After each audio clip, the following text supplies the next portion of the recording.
Melalui visi menghadirkan pengobatan ramuan masa lalu ke masa kini yang dikemas secara modern, kafe jamu tradisional Jampi Jawi, dilaunching oleh Kepala Dinas Pariwisata dan Kebudayaan Kota Surakarta, Aryo Widiandoko. Selaku owner Jampi Jawi, Gus Minging menyampaikan, kekayaan rempah-rempah Indonesia modal bagi kita untuk membuka usaha jamu tradisional. Akan tetapi bagaimana jamu dapat dikemas sejalan dengan modernisasi zaman, sehingga dapat dinikmati di kalangan para kaum milenial. Dipilihnya Solo sebagai gerai Jampi Jawi, pasalnya, Solo ditetapkan sebagai salah satu wellness tourism, atau wisata kebugaran yang menjadi kunci pemulihan sektor pariwisata dan ekonomi kreatif, jelas pria lulusan ilmu jamu Poltekkes Surakarta. Melalui usaha ini kami juga mengingatkan kepada masyarakat, agar memahami betapa pentingnya menjaga kebugaran dan imunitas tubuh. Diharapkan dari usaha jamu yang dirintisnya di daerah Pasar Legi Solo, akan lahir barista jamu tradisional Indonesia. Sehingga dapat menyebarkan jamu ke pelosok Indonesia dan dunia. Mampu menjadi gaya hidup di kalangan kaum milenial seperti halnya kopi, imbuh Minging dalam keterangannya. Minuman jamu yang disajikan Jampi Jawi diolah dengan peralatan modern menggunakan mesin kopi espresso, grinder, ropresso, French press, serta diseduh layaknya sajian kopi dari para barista. Sehingga rasa jamu tak kalah dengan minuman kafe modern. Selaku CEO Jampi Jawi, Santi Stanislausia mengatakan, selain praktis, nikmat dan menyehatkan, kualitas rasa dan manfaat kesehatan tentunya menjadi prioritas dalam setiap sajian. Apalagi Jampi Jawi tidak hanya memberikan menu minuman kesehatan, tetapi juga menu makanan heritage, seperti nasi liwet yang dapat dinikmati kapan saja. Di sini saya selaku CEO Jampi Jawi, yang pastinya sangat bersyukur karena pembukaan atau grand opening pada hari ini bisa diadakan dengan kondisi yang sangat baik. Ini cuacanya cerah, teman-teman di sini juga ramai yang datang. Dan semoga semuanya bisa menikmati ya tempatnya di sini. Oke. Paling untuk sambutannya saya mau menceritakan sedikit ya tentang tentang proses membuka si Jampi Jawi ini. Jadi kenapa saya dibilang sebagai CEO? Mungkin dikasih background sedikit dulu ya. Saya Selina, saya anaknya Pak Gus Minging. Pak Gus Minging yang mendidikan, jadi saya sebagai anak otomatis juga dicemplungin di sini untuk ikut membantu mengatur dan juga membuat konsep dari Jampi Jawi ini. Nah, gimana saya kapan saya mulai dicemplunginnya itu di tahun 2021 di awal-awal. Awalnya itu yang saya lakukan adalah membuat minumannya. Saya sebenarnya anaknya bukan jurusan tata boga atau culinary atau apapun itu, tapi saya karena ada rasa-rasa penasaran gimana sih caranya bikin jamu, saya coba-coba cari tahu sendiri. Mau itu dari ibu-ibu jamu, paling pertama saya langsung nyetok ibu jamu, ini caranya bikin bumi rasem, ibu, ini caranya bikin beras kencur gimana ya, gitu. Saya tanya, saya catat bahannya apa aja, terus habis itu saya belanja. Nah, waktu belanja ibu-ibu pasar itu juga baik banget, mereka ngasih tahu saya kayak, kalau misalnya mau bikin beras kencur tuh ditambahin itu loh biar lebih enak. Nah, jadi dari situ percobaan berbagai takaran, berbagai bahan-bahan kita cari yang paling pas sehingga jamu-jamu kita itu bisa enak dan lain dari yang lainnya. Mungkin tadi udah ada beberapa teman-teman tak tahu teman-teman di sini ada cobain ya. Semoga suka. Nah, itu beberapa hasil dari percobaan saya di tahun. Jadi perlu sekali kita begitu orang nanti kesini bisa merasa, oh ya saya apapun etnisnya, apapun kebangsaannya, dia harus ingat sama bapak ibunya, sama leluhurnya, itu harus ingat. Jadi ini menarik sekali. Di sini kita benar-benar kita Pak Ali naik tangga, Pak Ali naik tangga masih ada ini yang sak madel, sak mestinya, sak berduit, sak ahal. Jadi di sini konsep kita berikan satu tidak hanya makanan saja, tapi satu pendidikan bahwa ditutup bahasa Jawa itu sangatlah indah, sangatlah dalam, sangat luar biasa. Saya tuh sering banget membaca Mahabharata yang R.A. Kosasih itu Pak, saya tonton terus berkali-kali ya. Kalau saya nggak mudah, saya tanya ayah saya. Selama kecil saya suka nih kalau nonton ketoprak bapak saya yang jelasin, karena nggak mudah saya. Dulu dia terkira saja ya Pak ya, kan bahasanya kan bahasa yang berat gitu ya, halus gitu. Apalagi kalau nonton kulit, saya biasa mudah. Tapi saya bisa ngerti, karena saya orang bisa. Dulu bahkan bapak ayah saya itu beli gamelan, sekolah kan gamelan, beli dari desanya. Kalau Rai sudah hampir sido, terus dibeli ayah saya ini. Saya bagus ya, dikasih karena ini jadi ini. Rumahnya kabar dengan gamelan. Ibu saya juga, ini yang ini gitu. Bapak saya pulang dari toko, gamelannya hilang. Dijual ibu saya. Waduh, bapak saya marah gitu. Ini gamelan sama sekali muncul. Bapak gitu. Oh lucu banget saya, kata beli saya ini.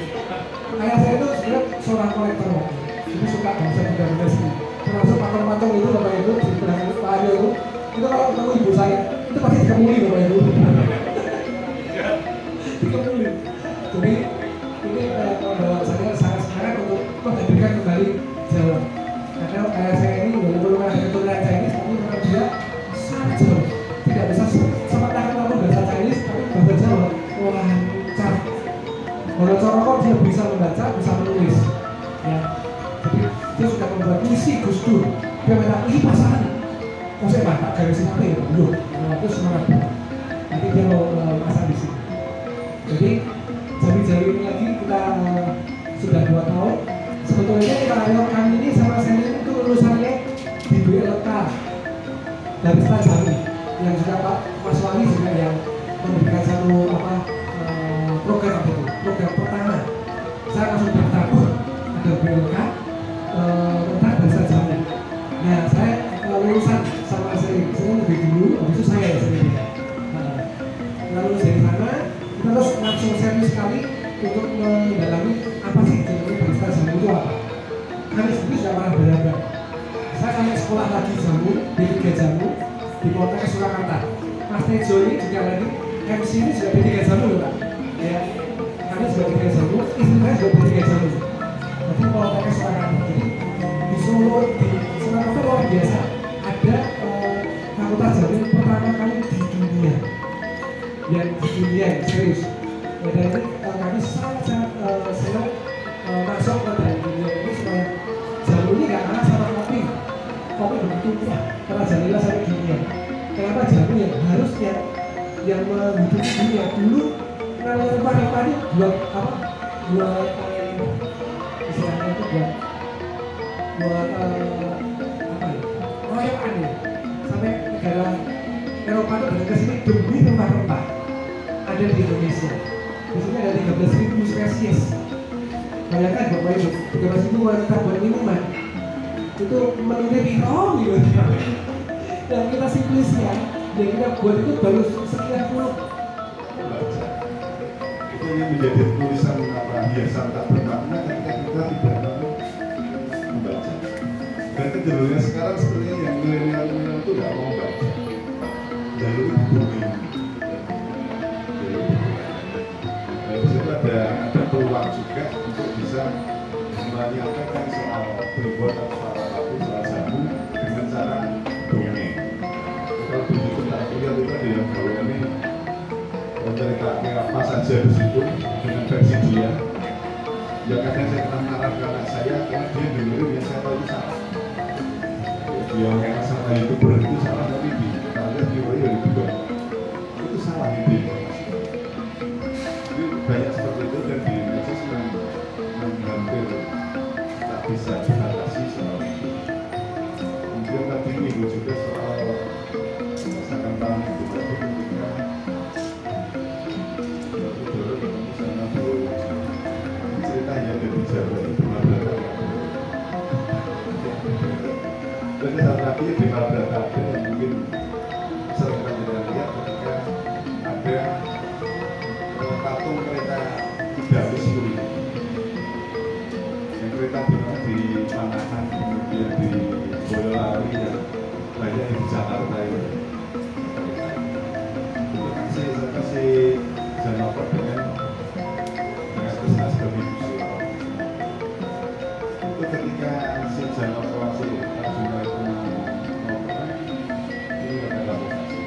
di realisasi kalau cerita ini ya kan di bumi ini itu pada ada bagus ketika Bisma gugur dipentaskan rakyat di dari kota yang memang pakai anak apa barangkali pakai apa di realisasi gambarnya lumayan berbasis. Bagi kita ini disampaikan ketika si Arjuna mau berperang, dia ada keraguan karena yang dilawan ada saudaranya sendiri. Ada mohon Pak, ini ada saudaranya sendiri. Kalau jangan mau baca juga ini ya menarik.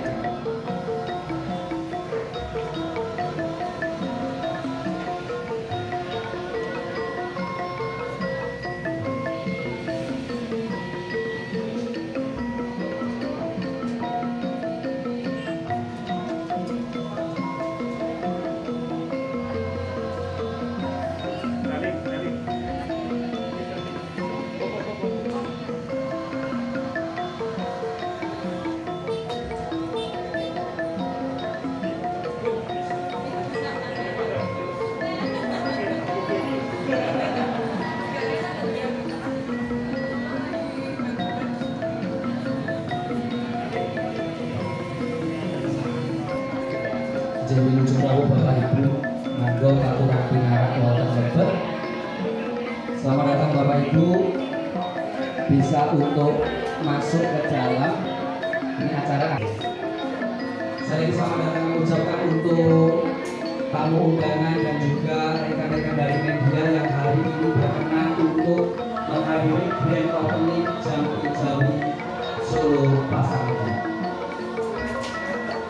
Bapak Ibu bisa sambil menunggu bisa menikmati hidangan jamu yang seger-seger. Kita juga ada jamu yang memang untuk gangguan kesehatan. Di ujung sebelah barat di dalam itu ada berbagai macam jamu untuk gangguan kesehatan. Nah, ada yang untuk gangguan kesehatan batuk dan pernapasan. Ada yang khusus untuk lelaki, sehat lelaki. Ada yang khusus untuk wanita. Dan juga kami juga menyediakan berbagai menu makan tradisional khasnya Solo. Salah satunya adalah nasi liwet. Nah, nasi liwet di mana Bapak Ibu kalau selama ini mencari nasi di Jampi Jawi siap untuk nasi liwet kapan saja. Jadi kalau membawa tamu diajak ke Jampi Jawi. Iya. Nah, dan juga Bapak Ibu kita akan juga memperkenalkan berbagai macam alat dan bahan yang digunakan untuk jamu. Dan juga ketemu Jose yang tadi lagi Jose. akan diajarkan Kadang-kadang kena angin hilang ya Om ya.